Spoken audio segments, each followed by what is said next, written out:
Chilling tales for dark nights.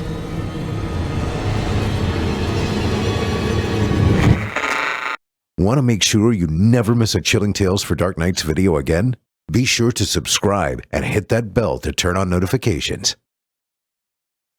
It's time to turn off the lights and turn on the dark. Chilling tales for dark nights.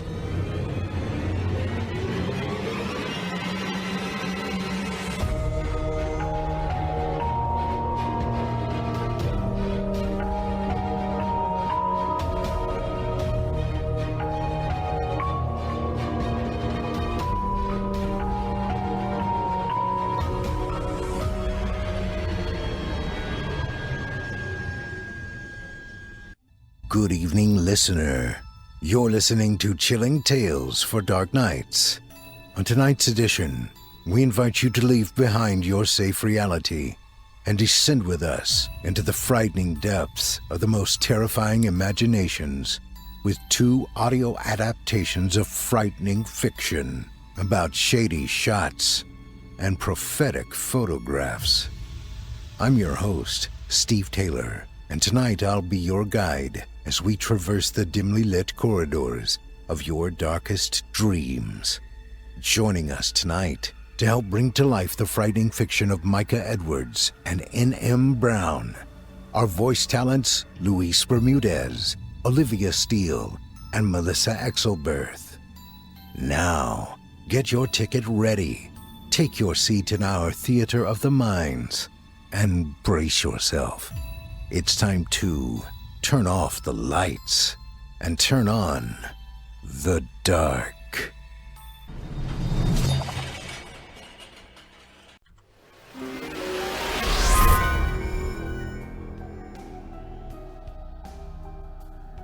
This episode of Chilling Tales for Dark Nights is brought to you by Wondery's new podcast, Families Who Kill: The Donut Shop Murders. Friends, I'm here to tell you about Wondery's newest show, which just may be the best podcast ever. Period.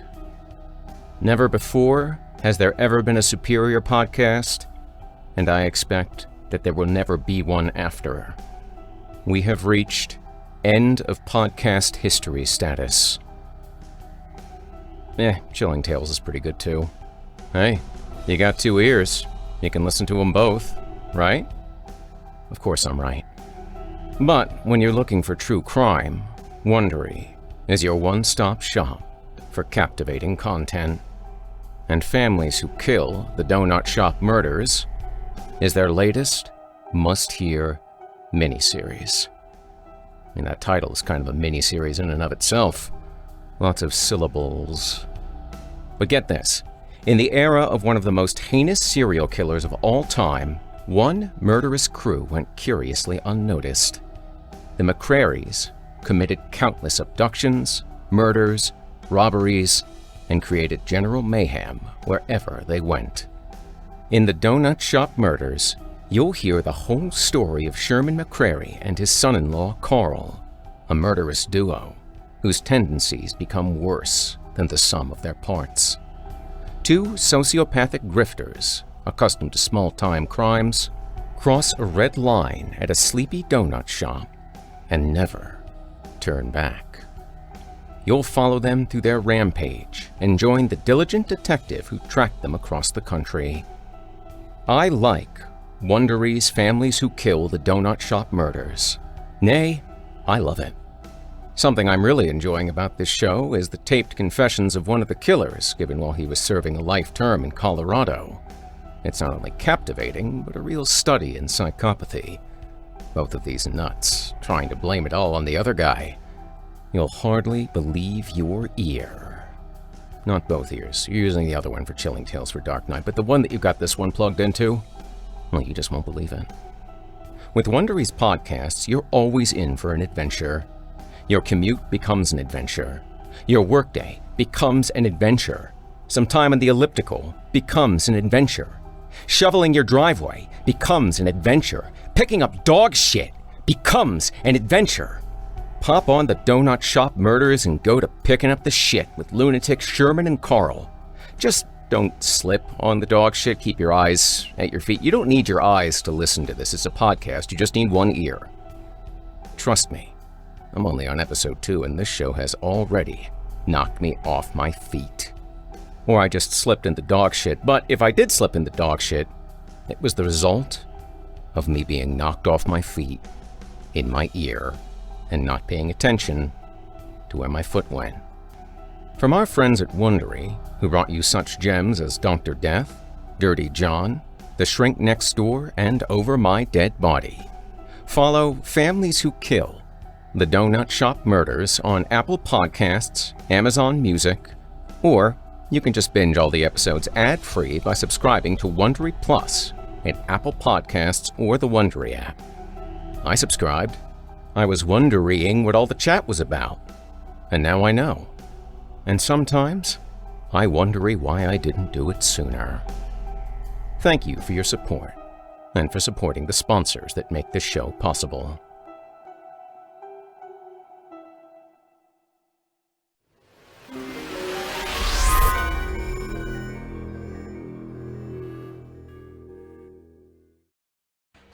Our first story tonight is written by Micah Edwards and is performed by Luis Bermudez.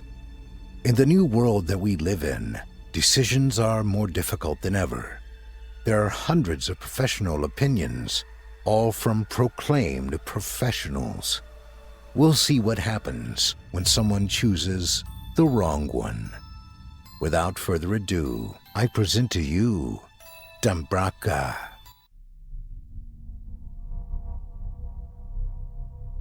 If I could have said one thing to COVID-19, had one opportunity to deliver a message that the virus could understand, it would have been, please don't destroy my life. No posturing, no tough guy stuff from me. Just a plea. Not that I think it would have worked. I feel like if a virus understood the damage it was wreaking, it would just laugh. But still, I would have tried. I had a great life. I had a great job, a thriving social life. I had a pretty cool apartment in New York City, the absolute top of the world. Then, suddenly, my social life was gone. My job vanished, and that apartment was my prison. No one to see, nowhere to go, nothing to do but worry and fret. All thanks to coronavirus and its relentless, invisible spread. The disease terrified me. Sure, I was young and relatively healthy, but that was no guarantee of survival. You could catch it from people who were showing no symptoms. In the early days, they weren't sure whether it lingered on surfaces or not. You know how hard it is not to touch a surface that another person has touched in New York City? It's impossible. Forget public transit, forget elevators, forget restaurants. I couldn't even leave my apartment for fear of walking into a cloud of my neighbor's exhaled droplets in the hallway. It was everywhere before we even realized it had arrived. It was spreading like wildfire, and the official channels were estimating a 3% mortality rate. You know what a 3% mortality rate looks like in New York City? If the whole city gets it, I mean. In the early days, it looked like we were all going to. 250,000 dead. 250,000 people. That's what 3% of the city is. You can talk about 97% survival all you like. It's impossible to believe that someone you know won't be part of the 250,000. Or that you won't. Obviously, it never got that severe. But the reason it never did was the lockdown, and in a lot of ways, that was just as bad. All COVID-19 could do was kill you. Well, unless you ended up with long COVID, in which case, it could cause permanent loss of lung function, brain fog, heart palpitations, constant fatigue, and joint pain. Plus, you might never taste anything again. So, actually, maybe killing you was the least it could do. Anyway, the lockdown. I moved to the city because it's the center of everything. It's vibrant, thrilling, lively. It's alive in a way nowhere else I've ever lived has been. So the lockdown wasn't just a matter of some doors closing. It drove the city into a coma, slowed its heart, stopped its limbs. All I could do was watch helplessly as the city fought for its survival, just as much a victim as the tens of thousands afflicted within it. For a year, I had nothing to do but huddle within this giant metaphor, hoping and praying that I would emerge with my mind, body, and life intact. Then came the vaccines. But not for me. I was young and healthy according to their charts. Never mind that I'd gained 20 pounds during the pandemic. Never mind that I hadn't seen the sky in so long that my skin was nearly translucent. No, I was qualified as low risk, and so I remained trapped in my hovel as more and more of my neighbors regained their freedom. Every person at large in the city made it more dangerous for the unvaccinated like me. I started to press towels up against the crack beneath my door to stop air from the hallway from drifting in. I bought HEPA filters and duct taped them over the vents in my apartment. I began ordering takeout in family-sized quantities so that I only had to open the door once a week for food. I refreshed the vaccine sign-up sites constantly, clicking for hours at a time in hopes that a slot would open up. In short, I was not doing well. In fact, I would go so far as to say I had become desperate, which explains why, when I got this text, I did not immediately delete it. Need a vaccine? Not eligible yet. Sign up today and be vaccinated in a week. Limited slots available. I clicked the link, which led me to nothing but a white page asking for my name and email address. It was obvious that I was just signing up to be spammed, but against my better judgment, I filled in the boxes and hit submit. Moments later, an email arrived. Thanks for your interest in Dambraka, Ben. You are number 71 on our list. Please confirm your email address to secure your spot. We look forward to vaccinating you soon. Another link, which I dutifully followed. This one thanked me for confirming my email and presented me with a barrage of questions about my health and medical history. I checked the boxes, filled in the blanks, and gave away far too many personal details about myself. The whole time I told myself that it was a trick, a scam, that I was wasting my time, but I didn't stop. Just minutes after providing all of the requested information, I received a second email. This one provided me with an address for the vaccination site and an appointment date only 3 days away. I reread it several times in disbelief. It was really going to be that easy. There had to be a catch. The fine print at the bottom started out with the expected warnings. Show up with a mask, don't come if you're feeling sick, or if you've had any other vaccines within 90 days, remain in the clinic for 15 minutes afterwards in case of an allergic reaction. Then it moved into slightly sketchier territory. The Dambraka vaccine is being made available to the general public under the authority of the FDA Emergency Use Authorization. By receiving the vaccine, you agree to indemnify and hold harmless Dambraka for any and all side effects. I didn't love that. A couple of minutes of Googling showed that similar warnings were coming with the Pfizer, Moderna, and Johnson & Johnson shots as well, though. It looked like it was just more boilerplate that they were all doing, and at least I wouldn't have to wait months for this one. I wasn't sure how this company had managed to sidestep the restrictions on eligibility groups, but I also wasn't inclined to ask too many questions. I needed this. The morning of my appointment, I woke up with a weird tickle in my throat. I told myself it was nothing. I took my temperature to prove it, but the thermometer came back showing 99.3. That still didn't mean anything. That wasn't even a degree over normal. Sure, my temperature tended to run a degree or so lower than the average, but still, it was probably just stress. My soap smelled normal. My breakfast tasted fine. I wasn't skipping this appointment. I put on long sleeves and gloves, masked up, took a deep breath, and stepped out of my apartment. The empty hall was fine, but I couldn't bring myself to set foot in the elevator. So many people had touched it. And what if someone else got on while I was writing? I took the stairs instead. The trip across town was nerve-wracking. Pressing through the subway turnstiles sent a shudder through my body. Touching the strap on the train, even with my gloved hand, felt like a biohazard. How had I done this daily for so long? How had I not caught every disease in the city? The clinic had a nurse at the door with an infrared thermometer ready to check my temperature as I walked in. I tried to think cool thoughts as he scanned me. It must have worked, as he just glanced at the reading and motioned me inside. I let out a sigh of relief, tried to pass it off as a cough, realized that that wasn't better, and then almost choked on my own spit trying to swallow the fake cough. The nurse gave me a quizzical look, but I waved and nodded to indicate that I was fine. He shrugged and turned away. I headed into the waiting room. It was a small affair, only a dozen feet across. A few chairs were set around the edge, spaced out at something approximating 6 feet. I avoided them all and stood uncertainly near the entrance. There didn't seem to be any sort of receptionist's window, just a door on the far wall. I wondered if I was supposed to knock or if they already knew I was here. The answer to my question, a man in scrubs and a lab coat, opened the door. "Ben Marshall?" he asked. "That's me." "Great. Come on back. I'm Dr. Martin Hurley. We are glad to have you here today."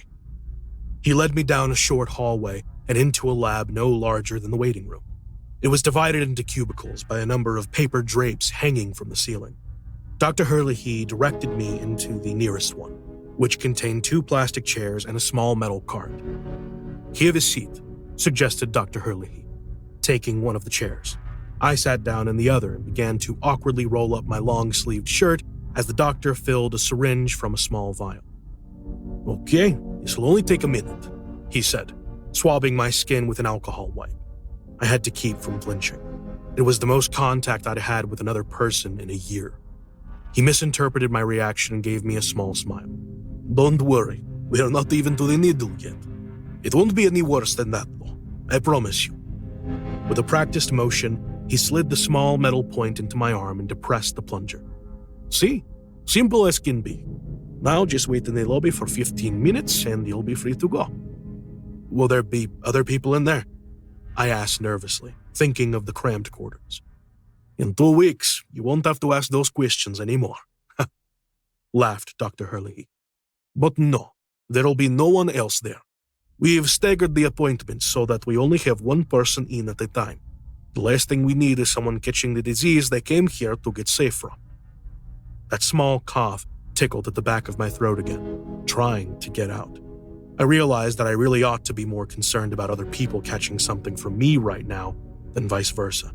If they had gotten their timing right, though, there would be no risk in either direction. The 15 minutes passed slowly. I paced back and forth, my eyes on the clock over the door. I made a beeline for the door when the time was up, anxious to get home and seal myself away again. The nurse checked my card and wished me good luck, but I only gave him the barest grunt in return. I'd had more than enough social interaction for the day. The idea of getting back into the subway repulsed me.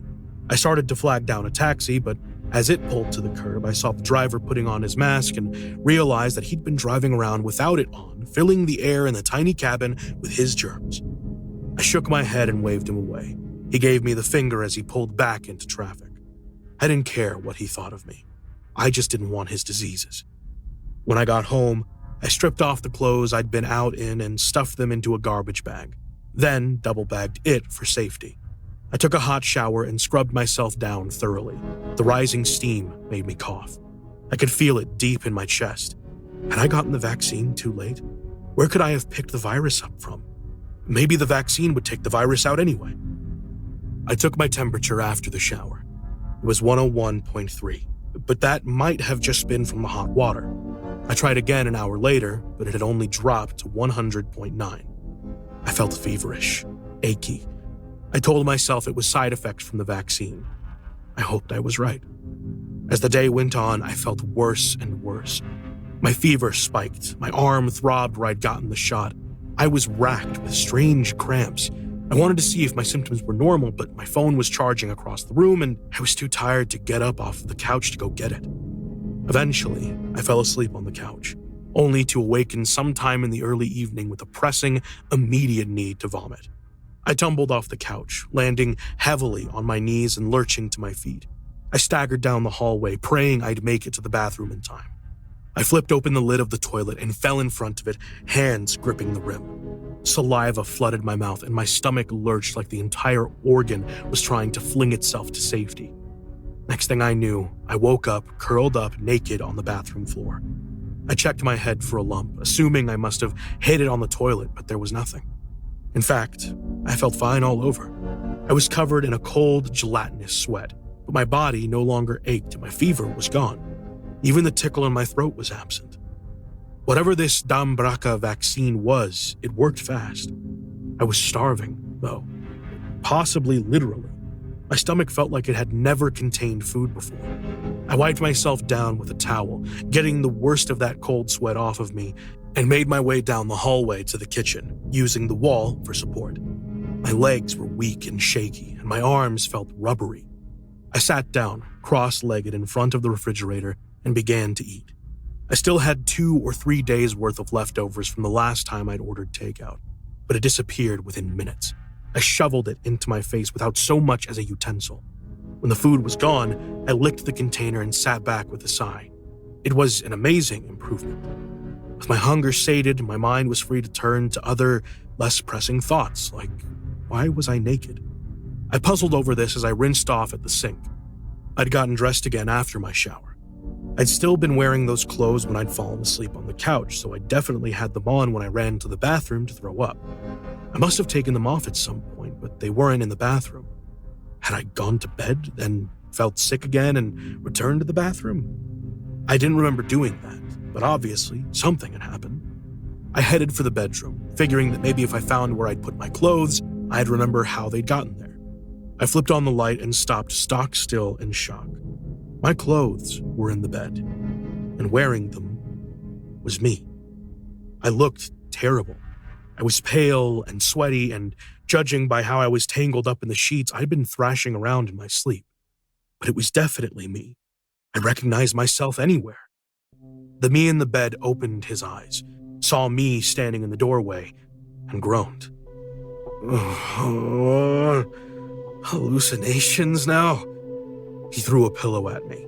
I caught it reflexively. What is this? I asked, still trying to process what I was seeing. You're a fever dream and I feel terrible, he mumbled, turning over. Turn out the light. I don't feel terrible, I told him, but I'm still seeing you. Did I hit my head when I threw up after all? Which time? What do you mean, which time? When I threw up earlier? Yeah, but in the bathroom, out of the window, or in the trash can. He coughed, a deep, hollow sound. I recoiled and grabbed a mask off of the dresser, slapping it over my face. My duplicate laughed weakly. You look ridiculous naked with a mask on. Well, you look sick, and I'm not catching whatever you've got. It's vaccine side effects. We both know I could feel that cough before going to get the vaccine this morning. Anyway, what do you mean out the window and in the trash can? I only threw up once in the bathroom, then I blacked out. He groaned again. I wish that were how it happened. That was like 8 hours ago. Every time I throw up, it's like I'm squeezing an entire garbage bag out of my throat. That first one clogged the toilet, just one more thing I'm going to have to fix in the morning. I went for the window on the second one, but someone yelled at me and I didn't want them to figure out where I was, so I grabbed the trash can for the third. I swear I'm empty at this point, but I still feel nauseated. He coughed again, his whole body curling up as he did. I moved slowly across the room, peering past my double to the floor beyond. Sitting next to the bed was the plastic trash can I kept in my bedroom, one of the little 2-gallon ones. It was tipped on its side, and filling the bin and spilling out across the floor was a dark, gray, pulsating sack. It was easily 2 feet long and featureless like a slug. The gray material was shot through with spidery black veins, and as I watched, I could see it bulge as something shifted and pushed on it from within. It didn't look like it was going anywhere, so I risked taking my eyes off of it and went back to the kitchen for a knife. When I returned, it was already slightly larger than it had been. I pierced the sack with the knife. A thick, gelatinous goo oozed out. I recognized the texture from the cold sweat I'd woken up in. I peeled back the edges of the gray film to reveal the shape inside. Curled up and as yet unformed though it was obviously human, or going to be. It didn't look like a baby though. It looked like a tiny adult, and the hair growing in was exactly the same red as mine. As I watched, its skin began to turn brittle and crack. Deprived of the protective material of the sack during its growth process, it was falling apart before my eyes. I stared with a mixture of horror and pity as it crumbled and died, deliquescing into an Icarus puddle on the floor. It never opened its eyes. It was not far enough along for that. I turned my gaze to the version of myself in the bed. He had gone back to sleep, apparently still convinced that I was a fever dream. I looked at his sweaty, limp, disease-ridden body, and I knew I had to protect myself from him. Right now, I was clean, healthy. The longer we breathed the same air, though, the less likely that was to be the case. I took the pillow he'd thrown at me earlier. I eased myself onto the bed, straddling his unconscious form. Positioning my weight fully above his head, I placed the pillow over his face and pressed down with all my strength. He woke partway through. I'd hoped he'd stay asleep, that this would be as simple as with the half-formed one, but no such luck. He grunted and flailed, but his movements were weak and my grip was good. The pillow protected me from his last frenzied breaths.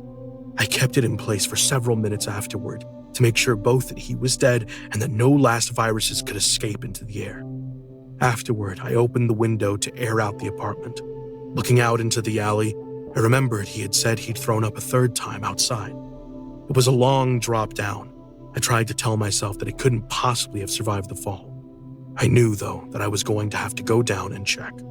I had gotten dressed and was just about to go outside when I heard the front doorknob rattle. Great, I heard my voice say from the other side of the door. I'm going to have to go get the super like this. The knife I'd used to slit the sack open was still in reach. I grabbed it and hid behind my back as I opened the door. On the other side, blinking at me in surprise, was another naked copy of myself. He still glistened with the birth slime, and he had wrapped several sheets of newspaper around his waist to hide his nudity. "Come in, quick," I told him. "I'll explain everything." As soon as he stepped past me, I slashed the knife across his throat, slamming the door as I did so. He collapsed to his knees, gurgling. Blood fountained, spraying the clothes I'd just put on. Confusion and fear rolled across his face. He clutched his neck, trying to hold the blood inside, but it was a futile effort. "I had to," I told him. "You didn't even have a mask on outside. You were rooting around in the trash. You could be carrying anything. I couldn't have you breathing in here."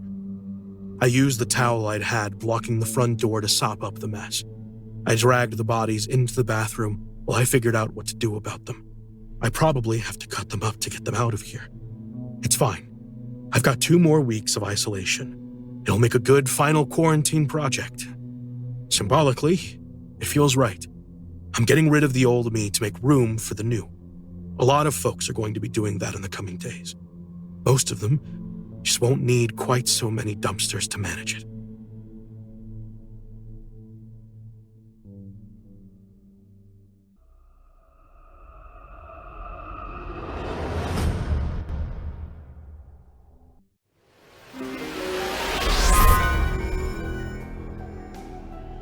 This episode is proudly brought to you by Mint Mobile.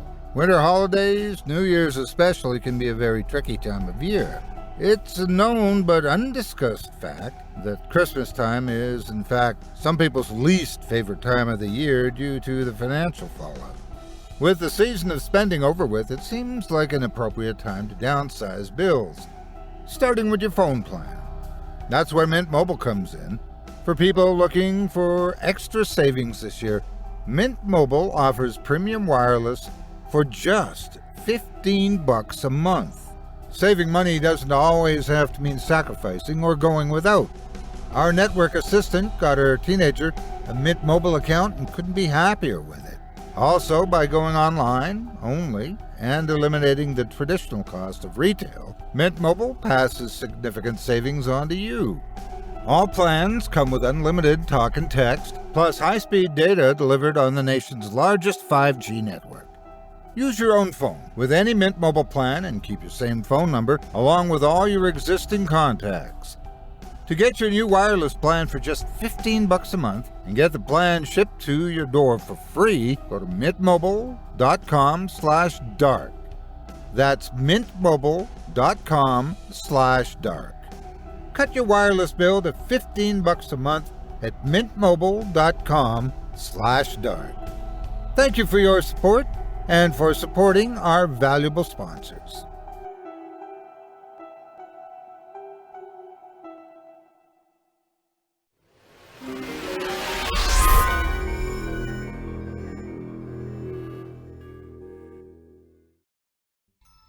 I hope you enjoyed Dambraka, as written by Micah Edwards and voiced by Luis Bermudez. If you dig Micah Edwards' work, simply search for him on Amazon, where you'll find his many books for print, including his fantastic novel, Y'all Hazard, or visit simplyscarypodcast.com/Edwards, spelled EDWARDS, and you'll be redirected to his author page on Amazon, where by clicking through via that link, a small portion of your purchase goes to us here at Chilling Tales, where we're proud Amazon affiliates to help make this show possible. Voice actor Luis Bermudez can be found right here on our very own network, on the Bermudez Triangle Show. And pay attention to that voice, folks, because this voice actor can also be found on several anime programs on the Funimation network. Our second tale of the evening is written by N.M. Brown and performed by Olivia Steele and Melissa Exelberth. In it, we will meet a new couple navigating through the world of second chances. Things seem to be going well. However, a token of love soon becomes a tomb of terror. Now, without further ado, I present to you, L is for Locket. $100 bid, now $150, now $150, can I get $150? The auctioneer's face was red with sweat, but he showed no signs of struggling breaths as he spoke faster than anyone I'd ever heard. $150 bid, now two, will you give me $300, $300 bid, now $350, now $350, will you give me $350? My girlfriend Alma raised her marker in the air confidently. She'd been watching the other's body language and was very good at reading lips. She waited for the cowards to bow out before she offered any money. That's just who she was. Sold! The man pounded a gavel against a makeshift podium before collecting our money and handing us the keys. "She's all yours," he muttered as he walked off, disappearing into the dust of the storage lot. "All right," she said excitedly. "Let's go check it out. There could be anything in there. I heard a story about a lady who bought a unit full of clothes. She thought it was all junk until she noticed a $100 bill sticking out of a pocket on a pair of jeans. It turned out that there were over $1,000 just stuffed in random pockets." A fire of intrigue burned in her eyes, and her smile became wider the more she spoke. I loved her. I still love her, even though she's gone. We searched through box after box, about to cut our losses and give up hope, until Alma found a rectangular box that had fallen behind a beaten-down bureau. "Maggie, look." She smiled. "Maybe something's good in here." I lifted it from her manicured hands before placing it on the ground at our feet, dropping down to one knee before opening the top. My fingers left trails in the dust along the top and sides as the four sides lifted away. A wooden box sat inside with the clasp sealed but luckily unlocked. "It looks like an old cigar box," I muttered. I could practically see the dollar signs materialize in my girlfriend's eyes as I popped the clasp free. Flurries of gray and white danced around our noses as the lid lifted. The inside was empty save for a pile of ash. It looked like some asshole had used this for some kind of makeshift ashtray at one point. Alma blew straight into the middle of the box, surrounding my face with dust and ash. "Fuck!" I yelped. "I just took a shower this morning." A silver locket sat at the very bottom, lying peacefully against the bottom wall of what had fatefully become its home. My fingers fumbled as I struggled to open the finger-sized heart attached to the chain. More sediment rested on the grooves inside. I was so intent on blowing them away that I barely heard Alma behind me. "Don't look like it's worth anything, honey. Hey, why don't we put our pictures in there? I know I have a tiny one of me somewhere at home." The mention of this notion gathered my attention immediately. Both of us had lost our husbands, making us widows at a very early age. Grief turned into comfort, and comfort turned into love. As close as Alma and I were becoming, we hadn't quite achieved that level of intimacy yet. Nevertheless, it was a kind gesture, and I didn't feel like spoiling her good mood, so I contemplated her idea and agreed. Upon closer inspection, the left half of the locket was empty. A black and white weathered picture of an elderly woman was nestled into the right side. The eyelash tweezers in the front of my purse were the perfect tool to remove it gently with no damage. I reverently placed the picture in the top drawer of the bureau before handing the locket over for her to take home. After dropping Alma off at her house and arriving at my own, I began to sort through the box of family pictures. I'd been neglecting them since Kevin's death, and decided now was as good a time as any to take on the emotional hurdle. I won't go into explaining the maelstrom of emotions I was swept up in until I found the perfect picture. After all, that's not why we're here. We're here because Alma was supposed to meet me later that evening and never showed up. She recently took to the habit of silencing her cell phone, so I wasn't alarmed right away when she didn't answer.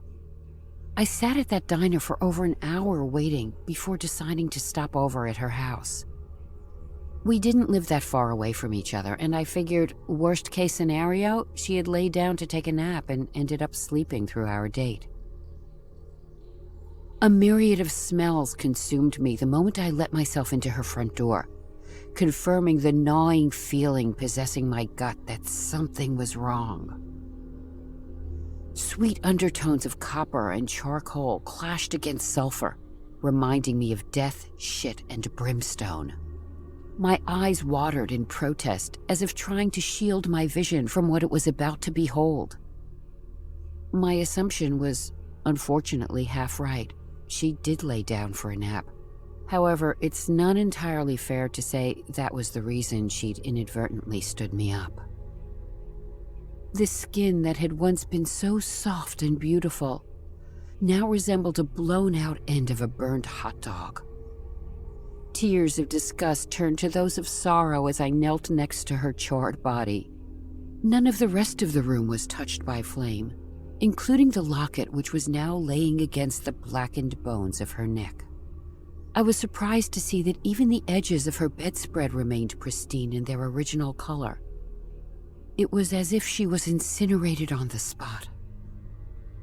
It's hard enough to lose a loved one. Fuck knows I'd gone through it once before. But to actually be the one to find their body, it's an indescribable madness. This was a whole new level of PTSD that my body and mind weren't ready for. It was all I could do to call 911 and make it through their questions until they were satisfied enough to let me go home. I couldn't get out of there fast enough. I wanted away from all the death and pain. I had already faced accepting the ghost of the life I should have had with my husband haunting me all throughout my home, and my soul barely contained enough strength to do that. A strangled shriek escaped my lips involuntarily as I reached my doorstep. A pristine silver chain holding a heart clashed against the dull brass of my doorknob, the same one I'd seen around Alma's charred vertebrae not 3 hours before. Despite it just surviving flesh-melting heat, it was almost freezing cold against the skin of my palm as I removed it from its resting place and warily carried it inside. Shrill screams resembling the whistles of a teapot assaulted my brain as I opened the locket with trembling hands. Alma's picture remained inside, smiling and heartbreakingly hopeful. The feeling was too much to bear. I hadn't known how it found its way to my home, but I didn't care. All I cared about was getting rid of it. Her funeral was beautiful, just as she'd have wanted. No one wore black, and there was more laughter shared at fond memories than tears. It disturbed me, if I'm honest. Alma's life was robbed from her mysteriously. It felt wrong to feel happiness at celebrating a life that was cut so short. I ashamedly lost my composure the moment Alma's daughter, Leah, walked up to me. I was sure she wasn't too aware of the relationship I had with her mother, so I'm sure my reaction surprised her. I apologized for her loss, avoiding looking into the same eyes that belonged to her mother, the same eyes that had liquefied into the sockets of her skull. I handed her the locket tenderly, failing to mention her mother was wearing it when she died. The squealing stopped the moment it left my hands. She graciously accepted it before rejoining her grandparents to mourn. Visions of gleaming white teeth against the darkness of burned flesh chased me through my sleep that entire week. An accompanying feeling of dread followed throughout. It felt like something terrible was coming, but given the recent tragedies of my life, I didn't see what I had left to lose. The sinking feeling was confirmed once I opened my front door to check the mailbox. Tears of panic pricked the corners of my eyes to see the locket once again resting by its chain on my doorknob. Not knowing Leah's personal phone number, I decided to look her up on Facebook. My fingers were at the ready to take furious flight as I demanded to know why she returned her mother's jewelry. However, I didn't get that far. Dozens of heartfelt messages of grief and consolation flooded the wall of her entire profile. An article was linked in one of the comments. Local girl passes away in isolated house fire. Once again, my head filled with the excruciating squeals of the Locket's needs. It had taken 2 lives and was hungry for another. I tossed it to a homeless person, only to find it hanging around the flag of my mailbox when I returned home. After the 4th death, a thought occurred to me. Maybe all it wanted were pictures. So I placed 2 miniature photos of celebrities inside before locking it away in an old jewelry box. Almost 5 days later, they both died at the exact same moment in unrelated locations. I tried locking it away without pictures, only to open it up and find photos of childhood friends and loved ones, soon to meet their unwilling deaths. In my mind, I only had one last option, one final trick hidden up my proverbial sleeve. My parents passed away earlier that year in a car accident. I just happened to have their old wedding album, and I was more than relieved to see that some of the photographs were taken from very far away. Their faces almost fit too perfectly inside, as if somehow predestined to be there. A searing heat radiated through the metal pendant and into my hands. I cried out in pain as I dropped it to the tile floor below. Hours went by. I can't say exactly how many, but it was long enough to give me hope that I'd finally beat this cursed thing. My head just hit the pillow when I recognized the sound of my front door slamming open. The distinct sound of a step and a drag had drifted from the front room to the kitchen before I had the chance to get down there. What I saw robbed the breath from my lungs. My mother's fetid corpse stood haughtily next to my kitchen counter, clasping a ceramic urn in her bony hands. One thing I'd forgotten during my ordeal was that my father was cremated. Flecks of the same white and gray that had been blown away from the inside of the locket in the storage unit now flowed freely from inside the urn as my mother freed the lid. Her mummified lips struggled briefly before she was able to articulate the proper words. "My love, to ashes you fell. Now from ashes you rise."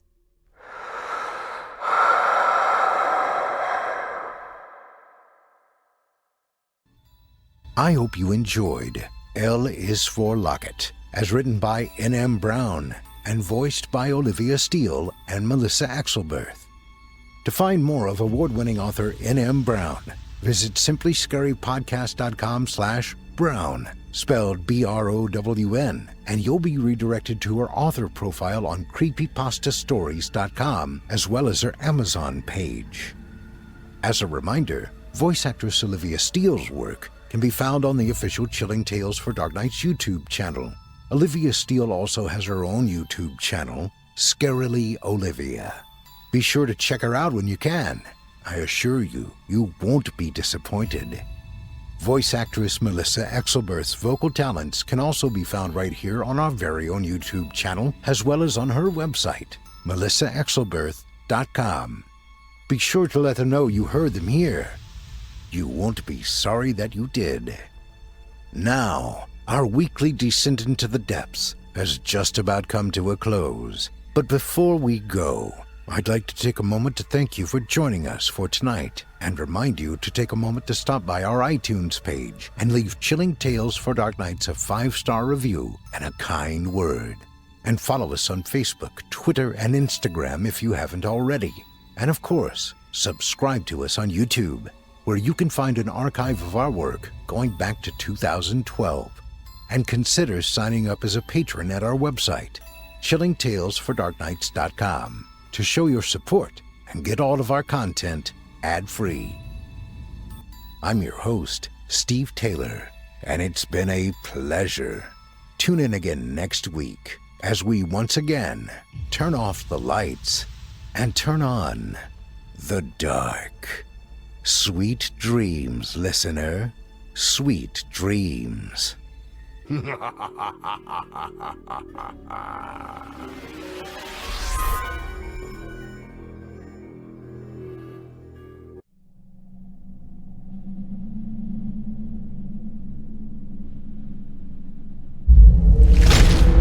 Chilling tales for dark nights.